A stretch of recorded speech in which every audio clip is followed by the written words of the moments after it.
네, 안녕하세요. 드리프트킴입니다. 오늘은 이제 드리프트를 접하게 되면 자연스럽게 듣게 되는 파트죠. 타가킷이랑, 그리고 이제 타가킷이랑 관련된 용어인 에커먼에 대해서 한번 설명드려보고자 합니다. 일단은 제국 같은 경우는 기본 타가킷이 세 가지가 있는데, 스테이지 1, 2, 3 이렇게 있거든요. 스테이지 1은 타이로드를 가공해가지고 앵글을 늘리는 방식. 스테이지 2는 엔드볼을 이제 고무가 아니라 필로볼 방식으로 변경하는 거고, 세 번째가 이제 너클 개조인데 스테이지 3.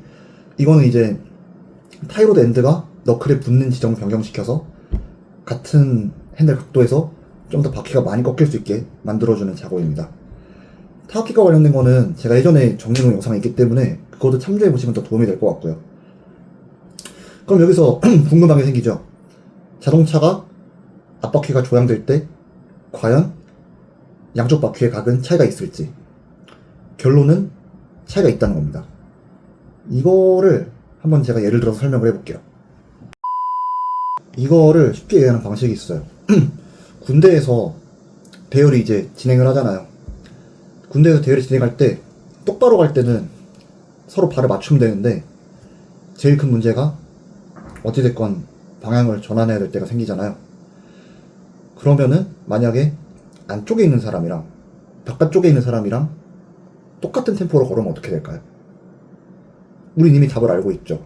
템포가 맞지 않게 되겠죠. 왜냐? 그 이유는 안쪽에 있는 사람이 걸어가야 되는 거리랑 바깥쪽에 사람이 걸어가야 되는 거리는 선회할 때 다를 수밖에 없기 때문이죠. 어떻게 다르냐? 바깥쪽의 사람은 안쪽의 사람보다 더 먼 거리를 걸어가야 된다. 이것 때문입니다. 사실 이건 쉬워요. 왜냐면은 컴퍼스로 그려봐도 궤적이 다른 걸 볼 수가 있거든요. 그것 때문에 자동차 같은 경우는 선회할 때 마찬가지로 구동계 쪽에는 디퍼렌셜이라는 부품이 있어요. 이 디퍼렌셜은 이제 자동차가 선회할 때 안쪽 바퀴의 동력을 끊어서 선회를 돕는 방식으로 작동이 되죠. 앞바퀴의 조향에도 마찬가지로 바깥쪽 바퀴와 안쪽 바퀴는 궤적의 차이가 무조건 존재해요. 그래서 이 타각의 양의 차이를 에커먼 스티어링이라고 그래요. 이제 에커먼에는 이제 설명드리자면 포지티브 에커먼, 제로 에커먼, 그리고 네거티브 에커먼이 존재하는데, 이건 차차 설명을 드려보도록 하겠습니다. 네, 일반적으로 우리가 흔히 타는 차를 앞바퀴를 한번 꺾어보면 딱 보여요. 일반적으로 시판 차들의 경우는 자동차의 스티어링을 있는 힘껏 왼쪽이나 오른쪽으로 꺾었을 때 그 안쪽이 가야 되는 거리랑 바깥쪽 바퀴가 가야 되는 거리는 다를 수밖에 없습니다. 그래서 이거를 보정하기 위해서 안쪽의 바퀴를 바깥쪽 바퀴보다 더 꺾이게 세팅을 해놔요. 이렇게. 이거를 포지티브 에커먼이라고 합니다. 포지티브 에커먼은 대체로 이제 대부분의 양산차들에 적용이 되고요. 이렇게 적용을 해놓으면은 장점이 일반 일상주행에서 핸들을 꺾어서 선회를 할 때 앞바퀴가 불필요하게 끌리는 현상이 줄어들고요. 왜냐면은 이제 회전차가 타각의 차이를 줌으로써 보정이 되니까요. 그리고 그 덕분에 이제 일상주행에서 핸들을 조작할 때는 굉장히 매끄럽게 된다고 느낄 수 있어요. 단점은 이제 일상주행을 벗어났을 때의 얘기죠. 그러니까 아마 대다수의 사람들은 이걸 체감을 못할 텐데, 드리프트를 할 때는 포지티브 에커먼의 상황에 따라서는 좀 부적절할 수 있습니다. 이거 예를 들 만한 게 스테이지 1 타가킷인데, 스테이지 1 타가킷은 아까 말씀드렸다시피 타이로드만 가공해가지고 작업을 한 거기 때문에 에커먼 각이 변화가 있진 않아요. 그러니까 에커먼 경향성이 좀 더 제로로 움직이거나 그런 게 거의 없습니다.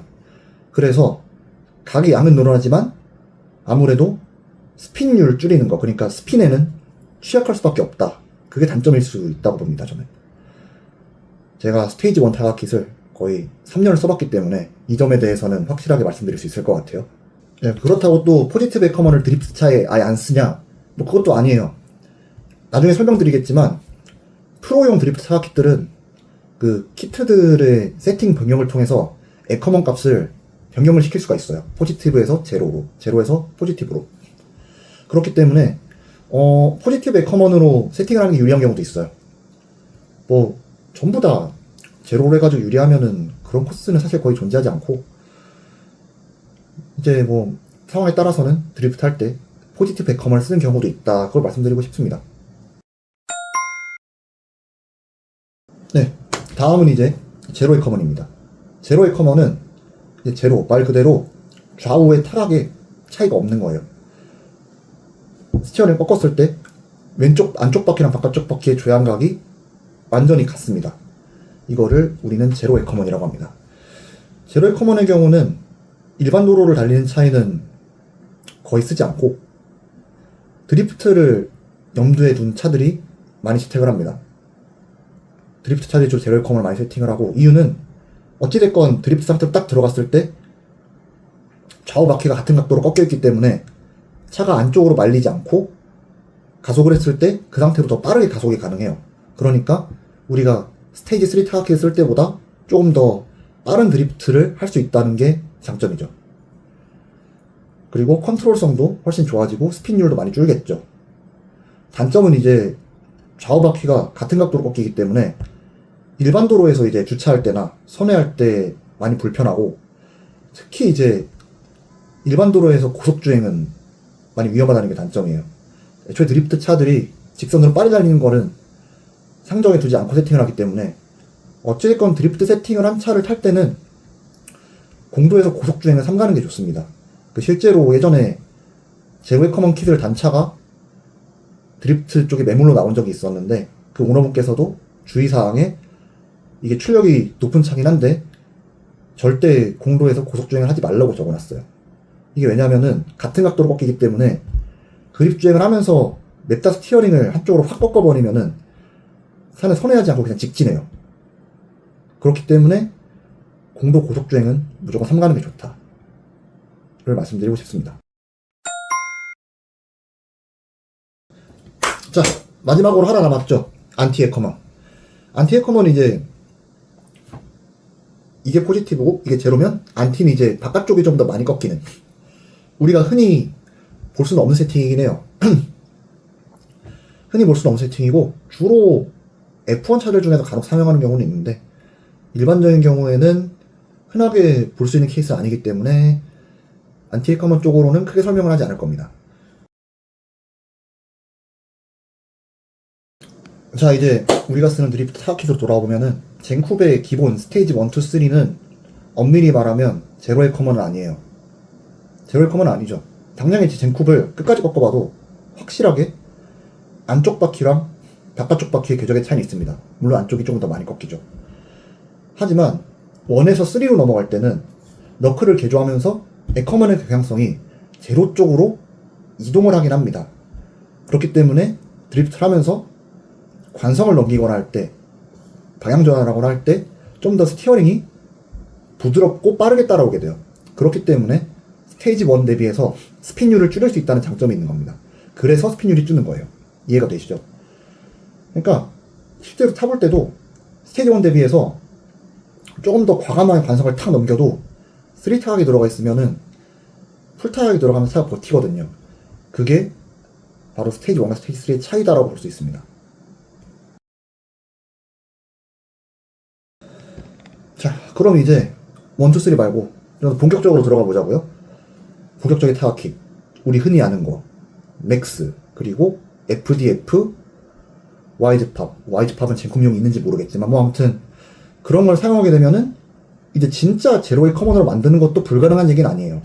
이 에커먼에 대한 설명은 사실 와이즈팝 타악킷을 사면은 설명서에 있다고 그러더라고요. 그 에커먼에 대한 내용 자체를 설명서에 쫙 적어놨는데, 저도 한번 PDF 파일로 받아봤는데 굉장히 자세하고 쉽게 써있더라고요. 저도 그걸 보고 이해를 많이 했고, 이제 젠쿱 같은 경우는 국내에서 파는 제품 중에서 이제 번웨이에서 만드는 라스트킷 제품도 있는데, 이 제품도 제가 어느 정도 정보를 찾아봤는데 그 멤버 쪽에 물리는 와셔 쪽을 이용해서 에커먼 각을 온라인 세팅하면서 조절할 수 있게 되어 있어요.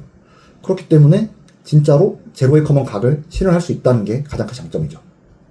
이제 뭐 입문 시합 말고 한국에서도 프로급 시합을 나가게 되면은, 좀 티어가 높은 시합을 나가게 되면 맥스나 FDF 같은 타각 시스템을 장착한 차들을 좀 쉽게 볼 수 있더라고요. 이런 이제 고타각 시스템이 있는 차들은 드리프트를 할 때 더 과감하게 악셀을 코너를 돌 때 가져갈 수 있다는 게 장점인데, 왜냐면 이제 차가 안쪽으로 말리지도 않을 뿐더러 그만큼 더 과감하게 악셀을 가져갈 수가 있는데, 출력이 적은 차로 스테이지 3 같은 걸 쓰게 되면은 간혹 가다가 이제 차가 밖으로 못 밀고 나가고 안으로 말릴 때가 있거든요. 그거를 이제 완전히 높은 타각으로 옆으로 쫙 밀고 가는 게 가능하고, 그러면서 이제 드리프트 하면 속도나 뭐 컨트롤성 이런 게 많이 증대가 되겠죠. 악셀도 저 세게 가져갈 수 있으니까 스타일 점수를 확보할 수도 있겠고. 근데 무조건 장점만 있는 건 아니죠. 단점도 있습니다. 단점은 역시 비용이겠죠. FDF 같은 경우는 캐나다산인데 해외 직구를 하게 되면은 타겟 비용이 이미 200만원 이상의 비용을 지출하게 돼요. 왜냐면 제가 구글로 검색해 봤더니 FDF가 거의 1891달러가 나오더라고요. 거기다가 뭐 관세나 이런 거 붙이면은 거의 2000달러 되겠죠. 그러니까 거의 200 중반의 돈이 깨지는 거죠. 거기다가 이제 맥스 같은 경우도 한국에서 검색해 봤을 때 거의 100만원 후반대 상당의 가격이 나오니까 스테이지 3 가는데 40만원 정도면 달 수 있거든요. 근데 그거에 한 4, 5배를 한 번에 지출해야 되는 거니까 아무래도 비용 문제가 제일 단점이겠죠.